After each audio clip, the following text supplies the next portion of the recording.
Whatever it takes Wednesday, I'm making sure that I have my microphone on. So a couple weeks ago, I think I talked for 20 plus minutes, and my microphone was off. So lessons learned with technology. I've been using this Restream for less than a year, but long enough to know that um, I need to make sure that I check that every time instead of just, assuming obviously I could hear myself, but uh, hopefully that won't happen again because I will know to check it. But, anyways, like I was saying, today is Whatever It Takes Wednesday. And we should all be doing whatever it takes every day, but I like to dedicate one day a week to the theme of whatever it takes. One of my greatest mentors would answer questions with that phrase. If we would have a group call, uh, maybe one of us would bring a current client or potential client scenario, a challenge that we were looking to overcome. So we would want to get our great mentors' advice. And so, what I noticed he would do, because I've worked with him for, let's see, I'm trying to think, my gosh, yeah. So it's probably been about 8 years. So he's amazing. And what I noticed is if we would ask a question, he would give us some insights how he would handle that particular challenge or problem. And then he would say something like, or whatever it takes, you know, and whatever it takes. And so I wasn't really clear on what that meant when I was first getting to know him and his approach to solving problems and overcoming challenges with the clients that we serve. But I did then learn that it's an important principle to do whatever it takes. So I thought it should have its own theme for one day at least per week. And then hopefully people get accustomed to doing whatever it takes every day. So, my question today for you is, what is it really going to take to get you the results that you need? Really, only you can answer that. I mean, you can, of course, meet with someone that, can have an objective opinion. You could, get their input. But at the end of the day, it's really going to be about you deciding what is it really going to take to get you to where you want to be. Are you doing things for all of the right reasons?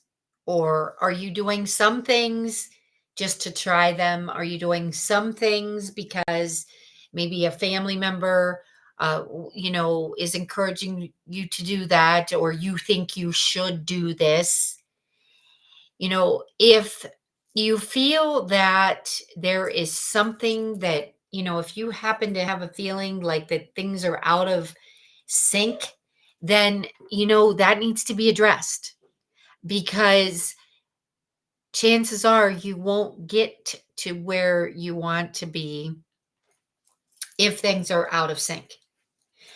And that's why it inevitably comes back to each one of us to be able to determine, what is it going to take to get me where I really want to be, if with not just my business, but in my life. So I think it's an important question that requires, reflection. It requires some time to think. And I realize that so many of us are, running around, doing whatever it takes, but we still need to slow ourselves down so that we do have time to think and really pay attention to the signals, like if you if you feel like you're hitting a brick wall, as an example, if you have a sales quota and you feel that you've reached the top limit, or perhaps you are looking to get into a sales role. Perhaps you're in, customer service and you're looking to break into sales in your company. Or perhaps you're a founder and you are looking to regain some of your time so that you are not, the main go-to person of, filling and wearing all the different hats in your company. If we want different results, right, then we have to do something differently. But that doesn't mean, doing everything differently. It means, really figuring out what's that one big thing that you can change that could move the needle, that could get you where you want to be faster. There's, just like in life, there are no guarantees, right? So we need to make sure that we are okay with what needs to be done. And what I see a lot with, with people that I've coached or people that I speak to, a lot of people are waiting. And, it concerns me because there's no need to wait.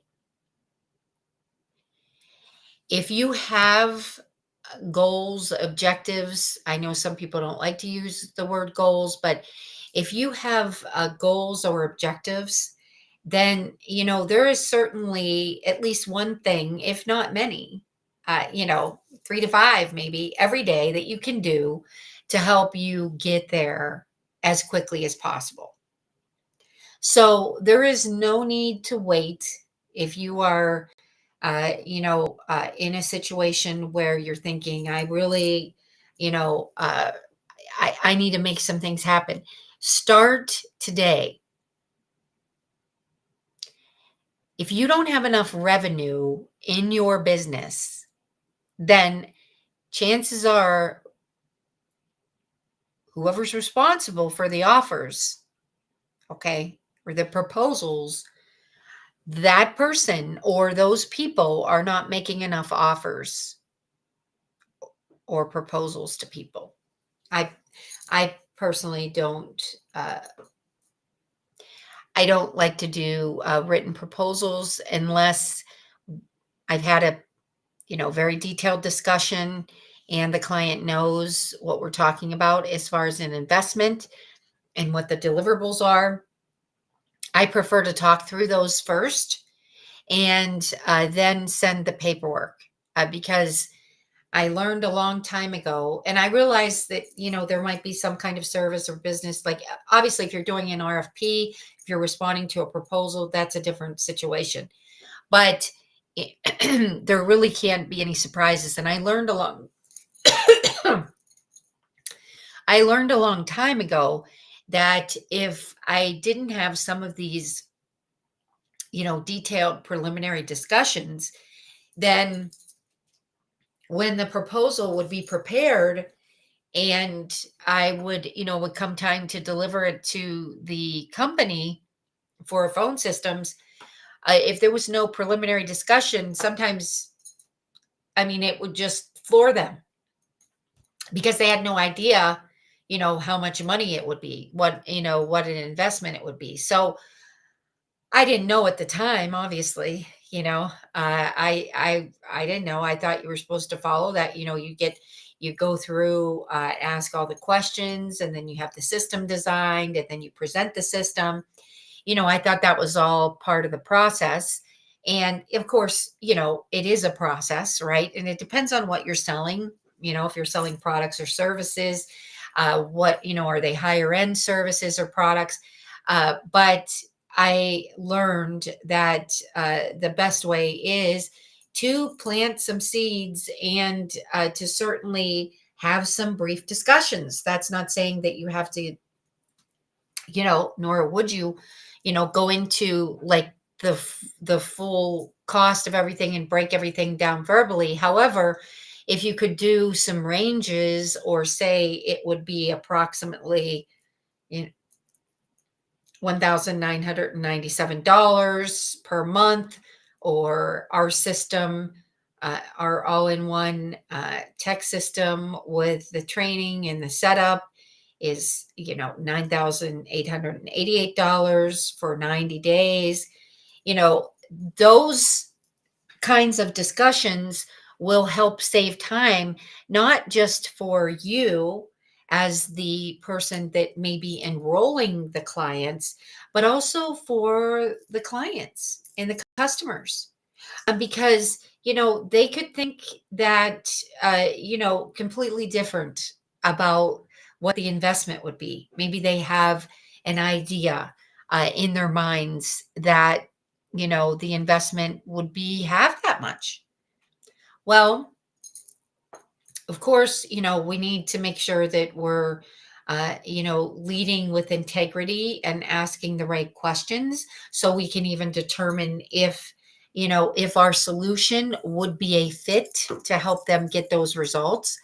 But, we're wasting time if we don't have some of those discussions, or do some of that via automation, which is what we help clients with, so that we can help them either qualify their, their business, or disqualify it. If it's something that they feel that they wouldn't be interested in doing, or they wouldn't be, willing to commit to a 15-minute live discussion, then, not a good fit at that time, not a good time. And, I was leading a mastermind call earlier today, and this one happens to be with business coaches.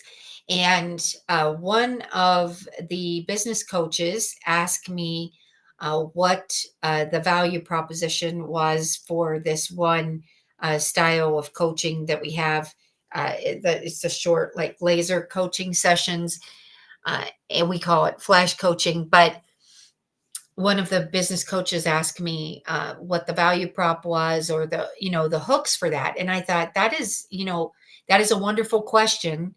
And while we have marketing materials that can give some, general value propositions and hooks, the best way that I could really answer that is by getting super clear on who the ideal client would be, because then we could speak clearly to whatever we believe their main problem is, right? Or maybe they have three problems, but whatever we believe their main problem is, then we could hook them on what, if in fact this was true, we could hook them on how our solution, how our style of coaching could help them to get that result.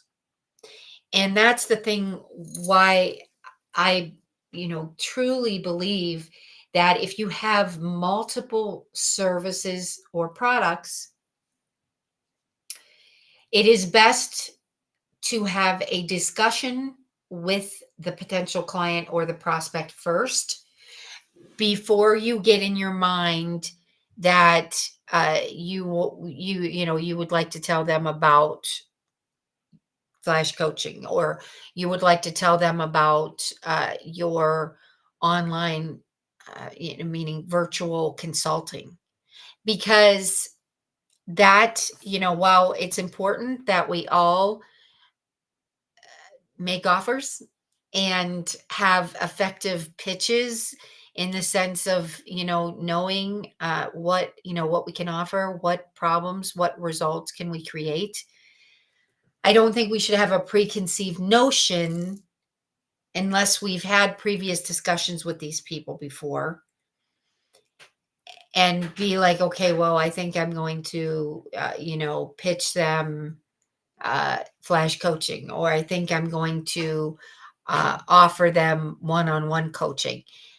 I think it's too soon unless you've had a discussion and you can do some of those pre qualification steps.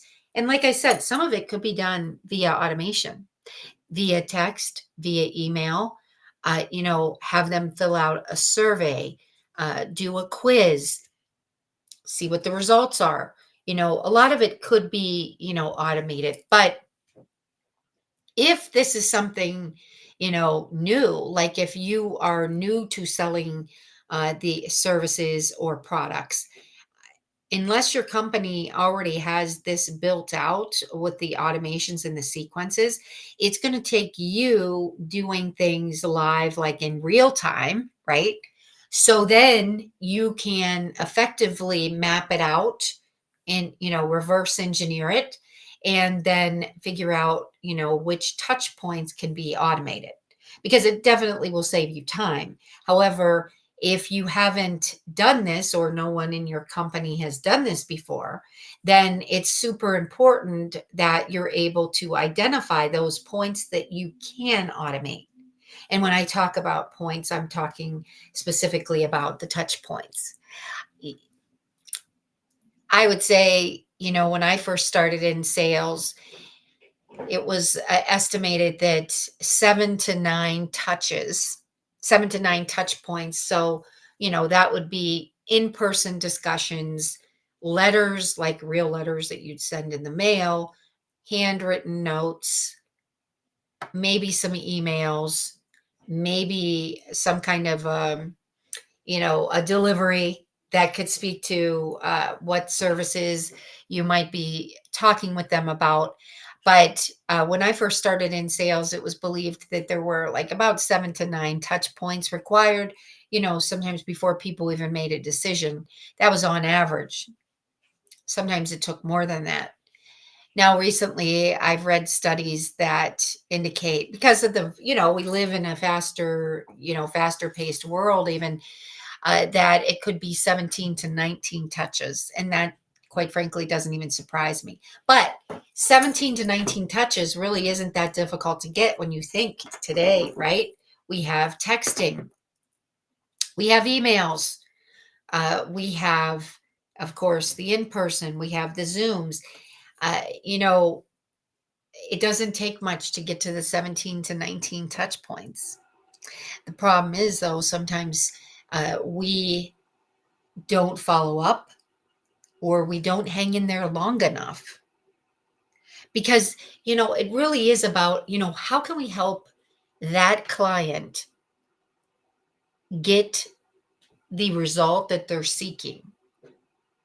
You know, you can use whatever terminology you want, right? Solving their problem, helping them get the results, helping them achieve the outcome, but they all mean the same thing. And if they need you to help them get that result, it's up to you to determine what the offer is going to be. Like maybe you have like a core offer and then you have an upsell and a downsell. But in order to know that, you have to talk to that prospect, whether it's written or, in person or a mix of things, so that you can actually really determine what's most important to them, because it doesn't matter what's important to you.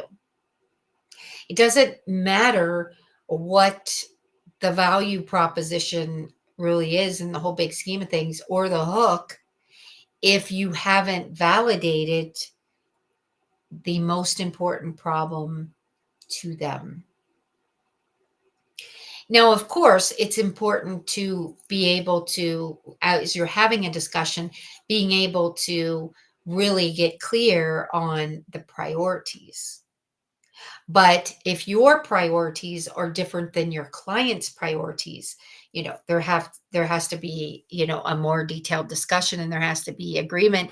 Maybe the agreement is to agree to disagree, but you have to be in sync with your client, because that's when it gets irritating. If quite frankly, if someone is trying to pitch me something that I didn't even say I wanted, it happens all the time on LinkedIn. Understood. It's understandable, because LinkedIn is the greatest and biggest platform for people selling their services. However, when people are pitching their services, when they don't even really even understand, what I do or what I need, or I haven't even expressed any interest in that, that's irritating. So don't be that person. Okay. Be the person that takes an interest in your prospect and schedule, 900 seconds. Work it in your calendar so you can have short 900 seconds discussions where you can figure out, does it make sense to go further? Is there a validated problem that you can help produce a result? So I'm curious to know, what are you thinking?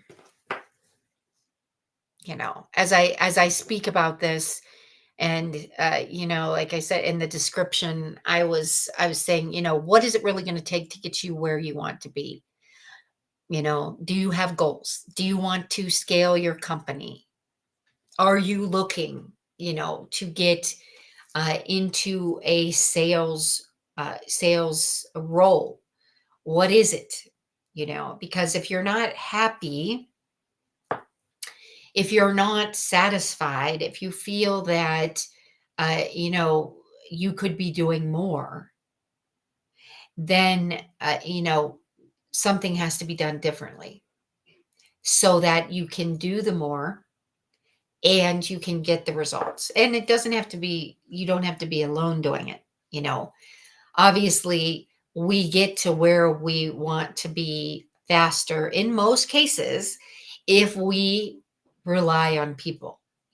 If we hire someone to do the fractional work, or if we perhaps hire a coach, uh, you know, so that we have the accountability.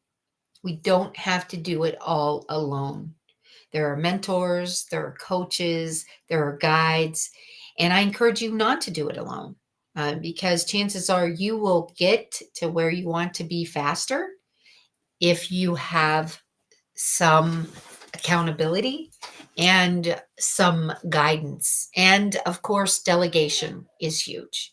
You know, even if, uh, you know, even if you are on a limited budget at the time, like let's say you're running a startup. Even if you are on a limited budget, there are ways that certain tasks can be delegated. There are certainly ways where internship programs, different ways that you can delegate some of the tasks. Like, start with a task that you really don't like, you know that you could delegate. Maybe it's, you're running your calendar, you know something simple like that. And then, get that off of your plate, so that you can focus and identify maybe what that one big thing is that you need to do differently. Maybe you need to make, maybe you need to make some changes, if you're running a startup company, and perhaps, there are some links that aren't as strong as they should be. Links meaning, people or departments. I realize that, those are really, tough decisions, tough spots to be in. But, if you need a mentor, or you need a coach or a guide, just to talk things through. can be a huge help. It can be a big, big, big difference maker. So I'm going to leave you with this. What is it going to take to get you to where you want to be? Only you can really answer that. Of course, you can get input, but from people that are around you. But in the end of at the end of the day, it's really up to you. You have to decide. It's March. This can be the best month, best March ever. But if you're not set up, if you're not doing the right things, right, or your team's not doing the right things to get those results, then there have to be some changes made. So what is it going to take? Let me know. What is it going to take? Maybe you're already at your quota. Maybe you're tracking toward the best year ever. And that's awesome. And we should celebrate that, and you should pat yourself on your back for sure. But even if you are in that situation, of course, it still takes time to think, time to evaluate, to make sure that you are still, in a good situation and not vulnerable. Do you need to add, a few other revenue streams within your business? Would those streams be products or would they be services? Those are things that you need to look at. And of course, forecasting trends, right? So that you can plan accordingly for maybe some changes that you weren't expecting. So give that some thought. Schedule 5 minutes to give yourself, some time to think. And, maybe it's going to require a little bit more, than 5 minutes. Then schedule a full 15-minute time block.